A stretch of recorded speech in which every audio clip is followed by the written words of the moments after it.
Hi TV ప్రేక్షకులకి నమస్కారం.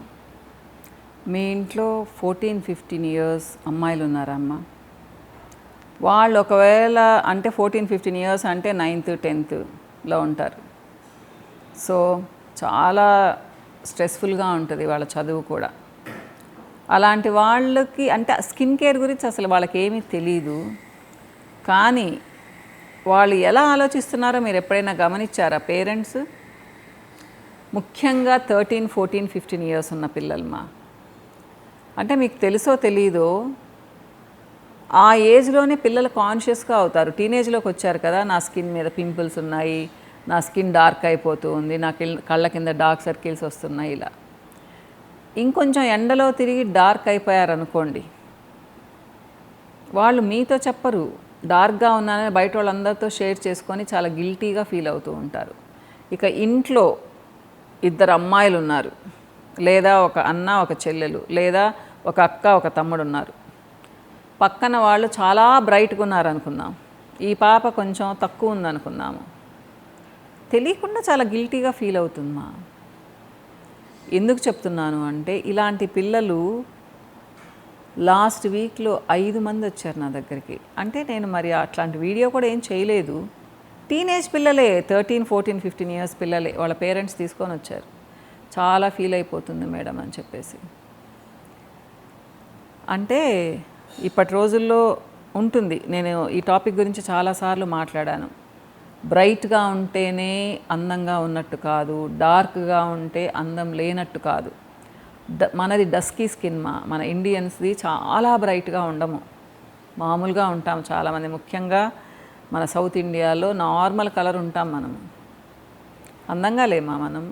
నాకు చాలా నచ్చుతాం మనమే, మన సౌత్ ఇండియన్ వాళ్ళ ఫీచర్స్ చాలా నచ్చుతాయి నాకు. సో మొన్న వచ్చిన పిల్లల్లో ఒక పాప నిజంగా చాలా స్వీట్గా ఉంది, అంటే చాలా మెచ్యూర్డ్ గర్ల్ అనమాట. మిగతా వాళ్ళందరూ అట్లా కొంచెం షైగా ఉన్నారు, కానీ ఈ పాప చెప్పాలనుకున్నది స్పష్టంగా చెప్తూ ఉందన్నమాట. తను మంచి కళ్ళు ఉన్నాయి, షార్ప్ నోస్ ఉంది, మంచి స్మైల్, పళ్ళ వరుస కూడా చాలా బాగుంది, హెయిర్ చాలా బాగుంది, కానీ కొంచెం డార్క్గా ఉంది. నేను నా దగ్గరికి వచ్చిన వాళ్ళని చాలా డార్క్ మేమంటే నేను ఇలా చూపించమంటాను. అంటే ఇక్కడ ఎండ తగలదు కదా, ఇక్కడ చూపించినప్పుడు బ్రైట్గానే ఉంటారు. అక్కడ మీ ఒరిజినల్ కలర్ అదమ్మా అని చెప్తూ ఉంటాను అన్నమాట. నేను ఎందుకు చెప్తున్నాను అంటే, వాళ్ళ మదర్ నా క్లయింట్ ఏమ్మా, నాకు ఎప్పటి నుంచో పరిచయం ఆవిడ. సో తన బ్రదర్ బ్రైట్గా ఉన్నారు. సో ఈ పాప ఏంటంటే డెఫినెట్గా కంపేర్ చేస్తారు వచ్చిన వాళ్ళు. స్కూల్లో కంపారిజన్ లేదు ఈ పాపకి, ప్లస్ ఆ పాప టాపర్, చాలా బాగా చదువుతుంది, కానీ ఇవన్నీ ఆలోచించి చాలా టెన్షన్ పడిపోతుంది. నేనేంటి ఇలా ఉన్నాను, నేను బాగలేను అనేసుకుంటుంది. ఎందుకు అంటే కలర్ తక్కువ కాబట్టి. సో ఇది మనం చాలా ఆలోచించాల్సిన విషయమ్మా. ముఖ్యంగా బయట వాళ్ళు అంటూనే ఉంటారు, అది నీచ నికృష్టం. అది నేను ఎప్పుడు చెప్తాను, లో లెవెల్ మెంటాలిటీ వాళ్ళు కలర్ గురించి వాళ్ళ ముందే డిస్కస్ చేస్తారు. కొంచెం తెలివి ఉన్నా కానీ ఆ పిల్లల ముందు మాట్లాడకూడదు, ప్లస్ ఇంట్లో ఇంకొకళ్ళు బ్రైట్గా ఉంటే వాళ్ళతో పోల్చకూడదు. కానీ మన వాళ్లకు ఆ తెలివి ఉండదు, హర్ట్ చేయాలని కాకపోయినా కానీ క్యాజువల్గా అంటారనమాట, ఏదో వాళ్ళు ఏదో ఉద్ధరిస్తున్నట్టు ఈ పిల్లల్ని. ఫస్ట్ పేరెంట్స్ వాళ్ళకి కాన్ఫిడెన్స్ పేరెంట్స్ ఇవ్వాలి. నువ్వు చాలా చక్కగా ఉన్నావు నాన్న, నువ్వు నా బంగారు, నువ్వు అందంగా ఉన్నావు, పదే పదే చెప్తుండాలిమ్మా.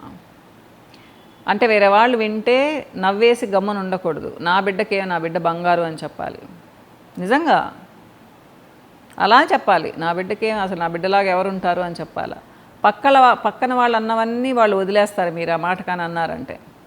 ఓ మా అమ్మకు నేను చాలా నచ్చాను అని చాలా గ్రేట్గా ఫీల్ అవుతారు. మేము అది చిన్నప్పుడు ఫేస్ చేసామ్మా. నేను మా పెద్ద తమ్ముడు చామంచాయ కలరు, మేము పెద్ద కలర్ ఉండేవాళ్ళం కాదు. పక్కన పిల్లలు చాలా బ్రైట్గా ఉంటారు కదా కొంతమంది. సో కంపేర్ చేసేవాళ్ళు, మా అమ్మతో అనేవాళ్ళు అనమాట, ఏంటి టౌన్స్లో ఉన్నారు మీ పిల్లలు, ఏంటి కలర్ తక్కువగా ఉన్నారు. మా చిన్న తమ్ముడు బాగా కలరు, మేమిద్దరం మాత్రం యావరేజ్ కలరు, మా ఫేసే కొంచెం మిసమిస మెరుస్తుండేది అనమాట. మా అమ్మ ఒకటే మాట అనేది, నా బిడ్డలు బంగారులాగా ఉంటారు, ముక్కు మొహాలు బాగుంటాయి, ఇలా ఎవరున్నారు అని చెప్పేది. అంటే మేమప్పుడు నిజంగా చాలా గ్రేట్గా ఫీల్ అయ్యేవాళ్ళమ్మా. అంటే మాకంటే అద్భుతంగా ఉండేవాళ్ళు బోల్డంతమంది ఉంటారు, అది వేరే విషయము. కానీ మా అమ్మ అలా ఎంకరేజ్ చేసేది. నా బిడ్డల్లాగా అసలు ఎవరు ఉంటారు అంటే మేము చాలా గ్రేట్గా ఫీల్ అయ్యేవాళ్ళం. మనం ఇప్పుడు ఆ భరోసా పిల్లలకి ఇస్తున్నామా అది చూసుకోండి. మా అమ్మ పాతకాలం మనిషి, ఆమె 5వ క్లాసే చదివింది, కానీ మమ్మల్ని ఎవరైనా ఒక మాట అంటే ఒప్పుకునేది లేదు అస్సలు. తర్వాత ఆవిడ చెప్పేది, అంటే వేరే దానికి అసలు అపియరెన్స్ గురించి పెద్ద డిస్కషన్స్ ఏమి ఉండేది లేదు, ఈ మాట మాత్రం అనేది అనమాట. సో ఇప్పుడు కూడా సేమ్ ప్రాబ్లం ఏంటి అంటే కలర్ గురించే మాట్లాడతారు. ఎందుకు కలర్ ఎందుకు లేరు, అది చూపించకూడదా, ఇది చూపించకూడదా. నేను ఒకటే చెప్తాను, మా 9th 10th ఇంటర్లో స్ట్రెస్ లెవెల్స్ భయంకరంగా ఉంటాయి. పిల్లలు పాపం చాలా ఎక్కువ చదువుతారు, ప్లస్ బస్సుల్లో వెళ్తారు, ఫుడ్ సరిగ్గా ఉండదు, మార్నింగ్ వెళ్తే ఈవినింగ్ వస్తారు, లేదా కొంతమంది పిల్లలు 10th ఇంటర్లో నైట్ వస్తారు. సో వాళ్ళకి ఫుడ్ కూడా ప్రాపర్గా ఉండదు. ఏం కేర్ తీసుకోమన్నా కానీ వాళ్ళకి టైం ఉండదు ముఖ్యంగా. ఇంకా హాస్టల్స్లో ఉండే పిల్లల గురించి అయితే చెప్పడానికే లేదు, ఎందుకంటే ఆ ఏజ్లోనే జుట్టు భయంకరంగా ఊడిపోతుంది, పింపుల్స్ ఇంతలా పింపుల్స్ వస్తాయి. ఇవన్నీ పేరెంట్స్ గమనించుకోవాలి. మా పిల్లలు పెద్దోళ్ళు అయిపోయారు కదా, వాళ్ళు చూసుకుంటారు అనుకోకండి. ఏజ్ వచ్చింది వాళ్ళకి, టీనేజ్లో పిచ్చి పిచ్చిగా ఉంటారు పిల్లలు. అసలు వాళ్ళ ఎమోషనల్ స్టేటస్ కూడా అలానే ఉంటుంది పాపం, ఆ హార్మోనల్ ఫ్లక్చుయేషన్స్ వలన. పేరెంట్స్ మీరు బాధ్యత తీసుకొని నిదానంగా చెప్పారు అంటే కొంచెం స్కిన్ కేర్ తీసుకోమనండి. దాంట్లో భాగంగా మంచి ఆహారం తీసుకోమని చెప్పండి, వాటర్ బాగా తాగమని చెప్పండి. అంటే ఇది చాలా పెద్ద టాపిక్ అవుతుంది, నేను చాలా షార్ట్గా చెప్తున్నాను. ఫుడ్ మీద కాన్సన్ట్రేట్ చేయమని చెప్పండి. నిజంగా బ్రైట్గా కావాలి అంటే కంటి తుడుపు కోసం ఏదైనా ఒక ప్రోడక్ట్ ఇవ్వండి, మీకు తెలిసిన ఎక్స్పర్ట్స్ని కలిసి. నేనైతే మైల్డ్ ఇస్తాను మా పిల్లలకి, ఎందుకంటే వద్దు అన్నారనుకోండి వాళ్ళకి నచ్చదు. మొన్న కూడా నేను ఆ పాపకి ఒక్క క్రీము ఒక్క సోప్ ఇచ్చాను, మేడం చాలా అంటుందన్నమాట, ఇది వాడినానా నీకు సాటిస్ఫాక్షన్ లేకపోతే మళ్ళీ చూద్దామని చెప్పాను. కానీ ఆ పాప తప్పకుండా బాగా వస్తుంది, ఎందుకంటే ట్యాన్ అయిపోయింది, పిచ్చిగా ట్యాన్ అయిపోయింది అనమాట. ట్యాన్ ఈజీగా తగ్గిపోతుంది, తను స్కిన్ కూడా మెరుస్తూ ఉంటుంది, ఆ రెండు చాలు తనకి. సో ఎందుకు చెప్తున్నాను అంటే చాలా కాన్షియస్గా ఉన్నారు పిల్లలు, ఒకప్పట్లా కాదు. కాబట్టి మదర్స్ ఏం చేయాలి అంటే పిల్లల్ని కొంచెం ఎడ్యుకేట్ చేయాలమ్మా, నువ్వు ఇలాంటి ఆహారం తీసుకుంటే నీ స్కిన్ బాగుంటుంది, హెయిర్ బాగుంటుంది అని చెప్పేసి మదరే చెప్పాలి. కాబట్టి ఇది గుర్తుపెట్టుకోండి. మీకు ఏదైనా డౌట్స్ ఉంటే కామెంట్ సెక్షన్లో పెట్టండి. అలాంటి పిల్లలు ఉంటే నేను చక్కగా కన్విన్స్ చేయగలను, నా వాళ్ళకి చాలా మంచి గైడెన్స్ ఇవ్వగలను. మీరు అపాయింట్మెంట్ తీసుకొని నన్ను వచ్చి కలవండి. ఓకేనా అమ్మా? ఇంకో వీడియోస్ మళ్ళీ కలుస్తాను. బాయ్.